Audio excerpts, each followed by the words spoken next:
Here, in this video, we have a reactive dog in a very challenging environment. We're at a park, there's a playground with kids, there are other dogs that pop up. And initially, I actually don't want to ask him for focus. I don't want to add a focus loop on top of everything else that's going on for him right here.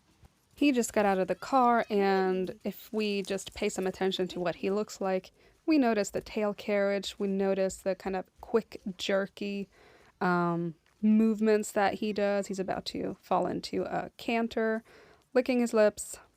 He's moving around a lot and fast, and is a little bit all over the place and very tense. He just spotted two little dogs, was able to disengage from them, which was very nice. Goes to mark on a tree. And then my husband thinks he did such a good job, he gives him some treats, but look what happens. He takes that as an invitation for focus, and that prevents him from moving around and doing the things that he needs to do. If he walks slowly at heel, then that stress has nowhere to go. I actually prefer this picture for him right now.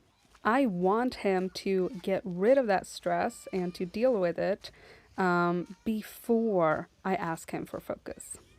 And basically what we do is we just follow him around and let him do whatever, except if he engages with a trigger, in which case we help him out. Now, the things that make him move a lot, the things that make him highly aroused are negative reinforcers in the environment, or the potential for negative reinforcers. Now, if I add a lot of positive reinforcement on top of it, I risk masking those behaviors that tell me that he is worried. Because he can still do a beautiful heel and be worried at the same time. But if there is an underlying fear brewing beneath that beautiful engagement, then it becomes very fragile. We might still use food as a food scatter or to get him past a trigger, like as a temporary thing. But really, I want to get some more neutral body language before pulling him into a loop.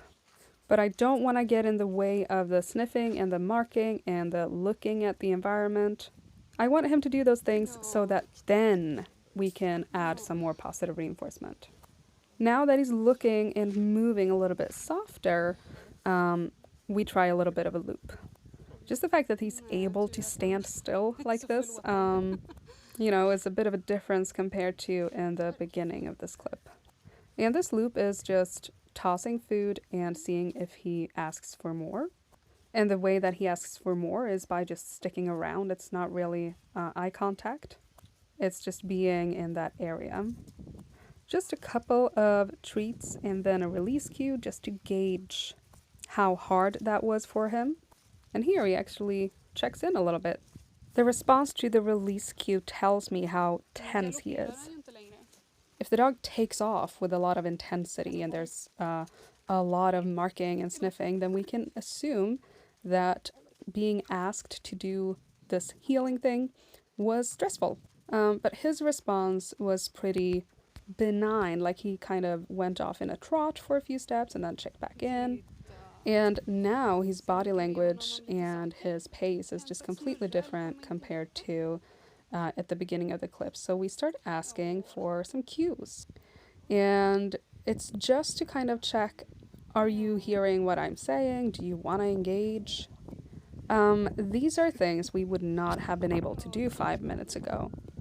The stress that he felt in the beginning that motivated this need to move around a lot and to sniff and mark everywhere has been greatly reduced, and that means that there's not much conflict anymore when we introduce the food. And the lack of conflict allows Casper to stay engaged. It's also worth noting that this is my husband doing the things, and he didn't really train with him that much. Like, they're both doing great anyway, but the communication just isn't at like 100%. And it doesn't have to be.